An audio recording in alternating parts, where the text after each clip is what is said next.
And we are live. And hello, one and all, and welcome to this special live review that I have for tonight's episode of Thursday Night SmackDown. This is a rare occasion. Usually I do not watch SmackDown at all, but when I heard that Chris Jericho versus AJ Styles match number 2 was going to take place on tonight's show, I knew I had to watch it, and I ended up watching the entire show. I actually enjoyed this episode of SmackDown. It's been a long time since I've watched an episode of SmackDown in over a month, but I thought this was a good show. There was some good stuff on it, and we're going to take a look at what took place on tonight's episode of SmackDown. So we kick things off with the Ayatollah of rock and roll. Chris Jericho makes his way to the ring. He says, "Welcome to Thursday Night Jericho." He said he's pumped for his rematch against AJ Styles because after Styles hit Jericho in the mouth this past Monday, he realized that he does have a lot of respect for Styles, but Jericho doesn't really like AJ that much. Jericho doesn't know, what type of performer that AJ is, if he is on the level of a wrestler like a Chris Jericho in the WWE. So he still thinks that AJ has a lot to prove in WWE. Jericho says, again, that he is the best in the world at what he does. He pretty much tells Styles to come down to the ring. Styles makes his way to the ring, and before you know it, the social outcasts come out. I'm thinking, okay, what the heck's going on here? They pretty much get in their face. They're acting weird. They're acting goofy. They're just doing their usual shit. And Bo wasn't there. I don't know where Bo Dallas was tonight. Adam Rose pretends to be a cat. Heath Slater says, welcomes AJ to the jungle. They're playing off Axl Rose, Guns N' Roses, all that stuff. So it was what it was. And then eventually Jericho says he will fight Styles later on in the main event that night. But right now a match was booked with Styles and Jericho teaming up to take on the members of the Social Outcasts. So that was the first match of the evening. It was really this match was really designed to see how Chris Jericho and AJ Styles would coexist with one another. There was a little animosity, obviously, between one another as they have been feuding over the past month. And it was just interesting seeing, level of one-upsmanship occurring between Jericho and Styles. I've really enjoyed this feud that they've been having with one another, and I just feel like, I was really looking forward to seeing what would play out throughout this match. Eventually, of course, Jericho and Styles were able to pick up the victory. It occurred after Styles hit a springboard forearm to Adam Rose in order to pick up the victory. And after the match, that's the important part, Jericho dropped AJ Styles with the code breaker. So again, continuing that one-upsmanship game that was playing on throughout the match, and that would later lead on into the main event of AJ Styles versus Chris Jericho. So not a bad way to kick off SmackDown. Then we had a really good in-ring promo segment by the Dudley Boyz. They basically come down to the ring to explain their actions of what took place Monday night on Raw. Dudley's pretty much said they didn't want to come back as a nostalgia act. I mean, they're the freaking Dudley Boyz. And they also pointed out that they're sick and tired of hearing about Daniel Bryan. So that obviously got a lot of boos from the crowd. They said, don't look at us as a nostalgia act. We are the Dudleys, and we are the baddest tag team of all time. So they were really serious, really intense. I like this promo. They had tables, by the way, all throughout the ring and outside the ring. And, they pretty much said this is going to be the last time that you are going to see these tables around the ringside because, all you would care about is us getting the tables. You didn't care about Bubba or Devon. It was all about the tables. So that's done. That's you're no longer going to get that privilege. And they pretty much said, we're taking this. They took the last table with them and took it out of the ring. So I really like this aggressive nature in the Dudley Boyz. I feel like, since WWE really wasn't doing much with them, which I don't understand, I feel like this could be a way that could help, reestablish a legendary tag team such as themselves. So I feel that this will really help propel them into the tag team title hunt. And I'm looking forward to seeing where they go with the Dudley Boyz. So it was a good promo. Bubba Ray kind of playing off that Bully Ray character that he was in TNA. Like to see that. Just the intensity and the aggression from the Dudley Boyz was a welcome sight, certainly. So it was a very good promo from the Dudleys. And after this, we had our second match of the evening. It was Sasha Banks versus Naomi with Tamina at ringside. Becky Lynch was on commentary. This was a way to further build for their eventual tag team match, Sasha and Becky teaming up to take on the members of Team Bad, Naomi and Tamina. I thought Naomi and Sasha Banks had a really good match here. They got enough time, to work in the ring. I always thought Naomi was a good wrestler, and just her and Sasha, thought they put on a pretty good match. There was one part of the match where Tamina laid out Sasha from the outside, and Naomi hit a head scissors drive, and I thought Naomi was going to get the 3 count there, but Sasha kicked out after 2. Eventually, Becky and Tamina, it would break down.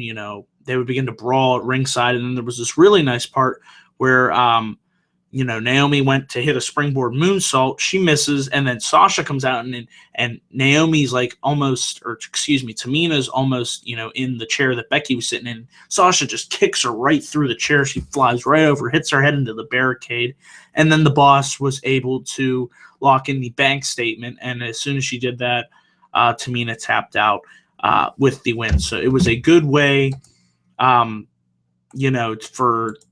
get Sasha Banks further momentum, to keep the boss, looking dominant. And her and Naomi did have a good match. I won't say it was a very good match, but for the time that they were given, it was a good match indeed. So, overall, I enjoyed this first hour of SmackDown.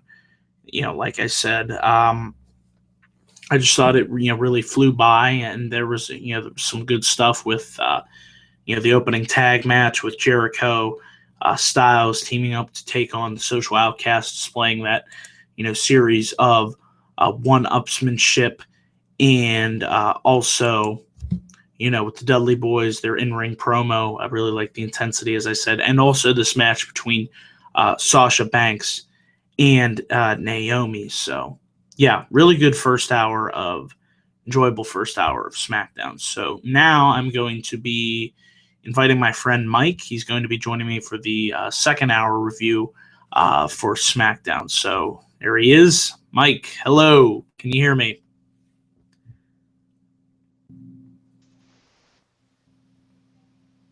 Hey, Mike. Yo.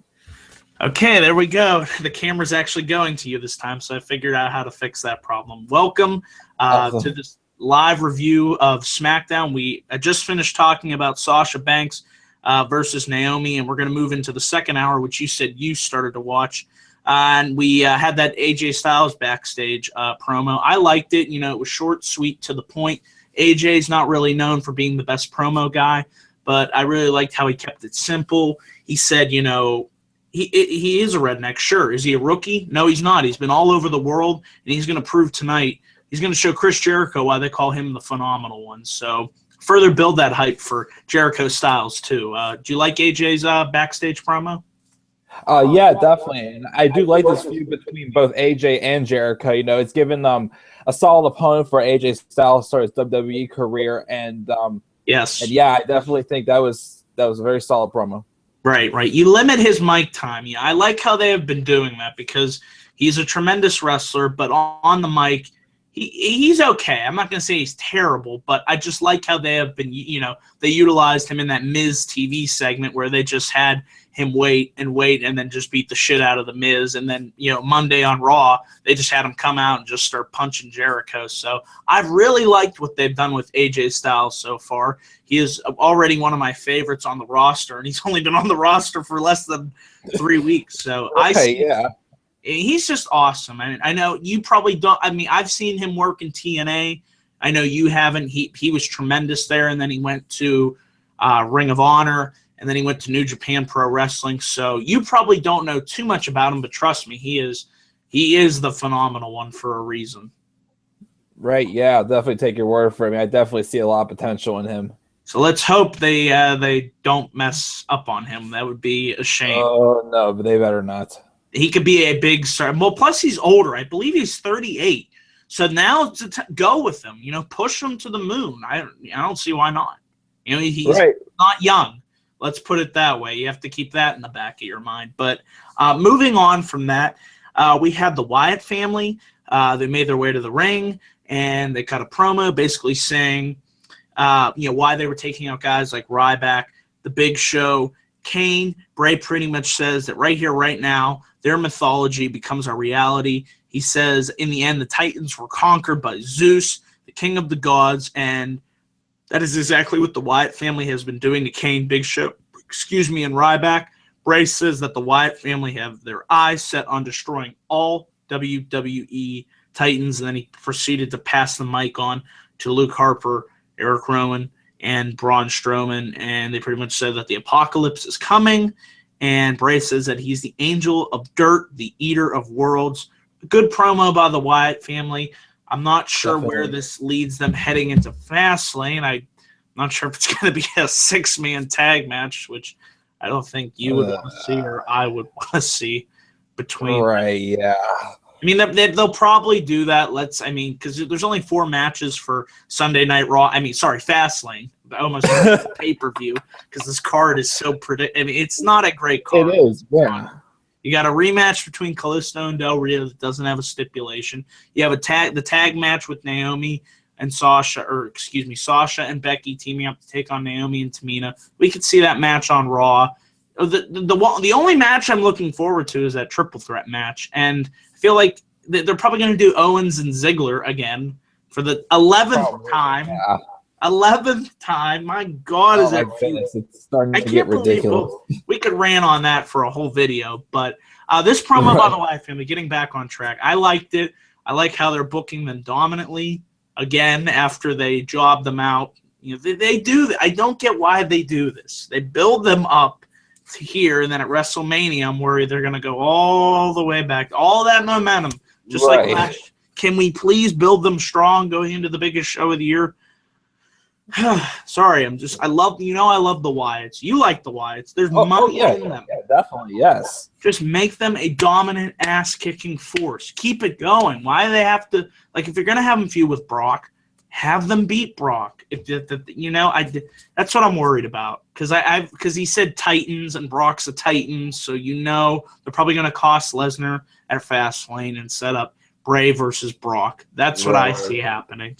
I think it could be a great match because Bray, he's a big guy. He played football. Lesnar's a big guy. 2 big guys going at it. I just feel like if they would have Wyatt lose for the 3rd time at WrestleMania, I don't know how you think about that because that looks to be the direction.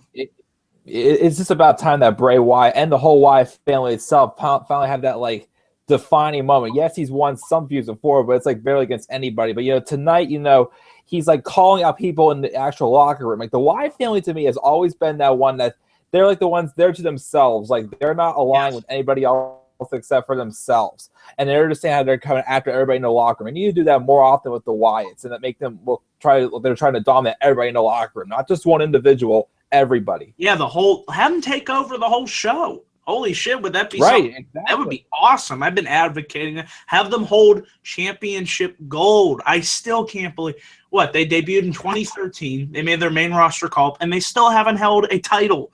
Nothing. Exactly. There should have been at least some running also. Well, Rowan and Harper were running for the titles a couple times, and they should have won it then. Yeah.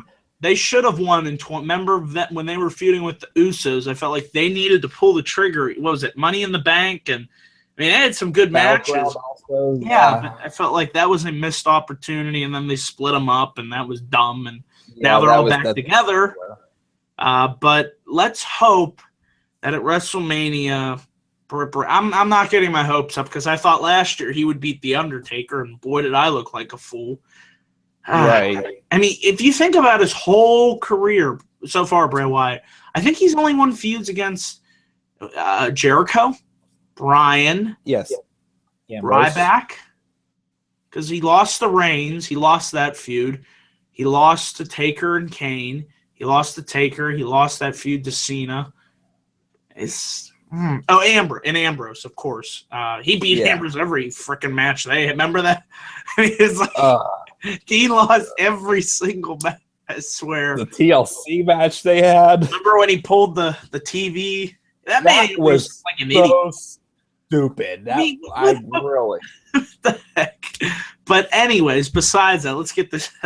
It was a good promo. I liked it, and let's hope that the Wyatts have big plans for them at WrestleMania. After this, we had the Cosmic Wasteland versus the Lucha Dragons and Neville. Wasn't really much of a match. Any thoughts on it? Yeah, it wasn't really much either. I mean, we saw that back in September when they had the Night of Champions match. I mean, yeah, there's a bunch of stars need to get their own push, in which, Kalisto is getting that push now. Not only is getting his big push, but it's like the Cosmic Wasteland. Like, I thought, it could be a decent stable when it first dropped, but it's like they're not going anywhere with that. With it, I don't get that. Like, at least do something. There's potential. Right, yeah. They come up with these ideas and then they never go forth with it. Remember the Miz and Neville? There was looking like there was a few. At least it could have been something. They just dropped it. What happened? Nothing. Who knows? Well, things change, and plans are always change. They're rewriting the show, hours before Raw is going on the air. So with this company, nothing surprises me. And they're changing stuff up even during the show as well. So yeah, that's stuff that WCW did, and they went out of business. Just saying. It was nice to see Neville get the win with the red arrow to pick up his victory for his team. So hopefully. They need to do stuff with Neville. I'm telling you, Neville as that NXT champion was a great NXT champion. I thought they were booking him fairly well when he made it up to the main roster, as that underdog character. And then after SummerSlam, they kind of had nothing for him. I don't get it. They pretty much like gave up on him. Pretty much, it seemed like.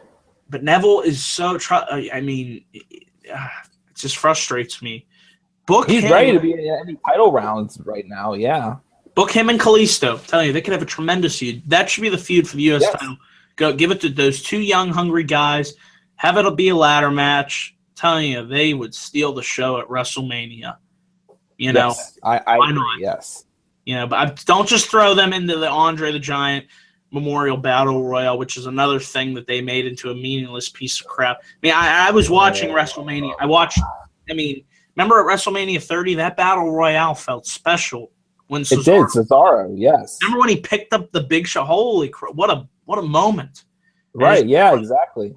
And then they never followed up on that, and then you make the Battle Royale not feel. It has Andre's legacy, his name's on that, and you're not going to make it feel important. I don't understand that. Me neither. Nope. So it's the little stuff. But anyways, the match it was fast. It was over. There was really nothing much to it. Now, the reason that I made sure to watch this show was for one match and one match only, and it certainly delivered. Chris Jericho versus AJ Styles 2. Yes. What a match. These guys went in there, and they had a tremendous contest. Mike, you want to talk about what you thought about it? Because I thought it was much better than their match on Raw. Yeah, I agree, definitely. A lot more energetic also, especially with the SmackDown crowds. I usually, the few times I watch SmackDown more, the crowd's, dead. But, this was a very energetic match. Very good build-up towards it. The promos were excellent. And I honestly think they should do a rubber match at Fastlane, at least, between these two. Definitely. I'd like to see maybe 2 out of 3 falls, people were saying on Twitter. I think that would be a great stipulation. But even if they just have another match, I think it would continue to get better because the more times they work together in the ring, obviously the better the match quality will be. And that definitely showed in this match. Just a lot of good stuff in here, a lot of good high octane moves. Towards the end of the match, I really liked, what did Styles have Jericho? And he had him in this submission hold. And I thought he was going to make it was the calf crusher. He had Jericho locked in with that. Crusher, yeah. And I thought Jericho was going to tap right there. But eventually the match came to an end when Jericho, he sent Styles face first in the top turnbuckle. And then Jericho was able to pick up the surprising victory with the code breaker. I was surprised to see Jericho get the victory. However, I'm not, worried about AJ. He's not buried. It's only one match. He'll be fine, and they'll definitely have another match. So, I think it helps continue to keep this feud going. And I still see a Jericho full-on heel turn coming down the line because they've hinted at it. I don't know how do you feel about that? Because do you see it still coming? Oh, yes, I definitely still see it coming. And I think it's much needed also as well. Because he can't be what he was in the Attitude Era. He can't be that over-the-top, crazy, say whatever he wants to. He's saying Rudy, Tootie, Fruit, all this. What else? Yeah. It's not funny. I'm sorry. Like, maybe for the kids, but not to, like, older guys. So, and girls and whoever else is watching. Yeah. It's just, I feel like Jericho, if you've seen his run from 2008 to, I believe it was 2010, that was one of the best heel runs I've ever seen. He just got so much heat. So I feel like if he could bring back 1/10 of that heel character, it would definitely.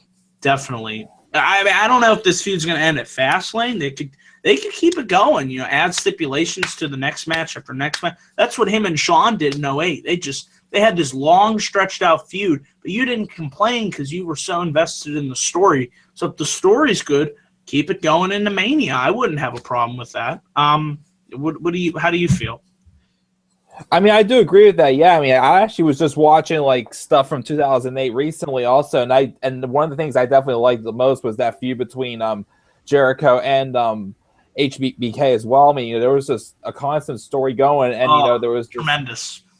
Yeah, it was, which also led to a great year for Jericho. Didn't he get Superstar of the Year in 2000? He won the world title at that year as well. Yeah, that was his year. He had the heel turn. He reinvigorated his career, won Superstar of the Year. Y2J was on fire in 2008. So, great year for Jericho.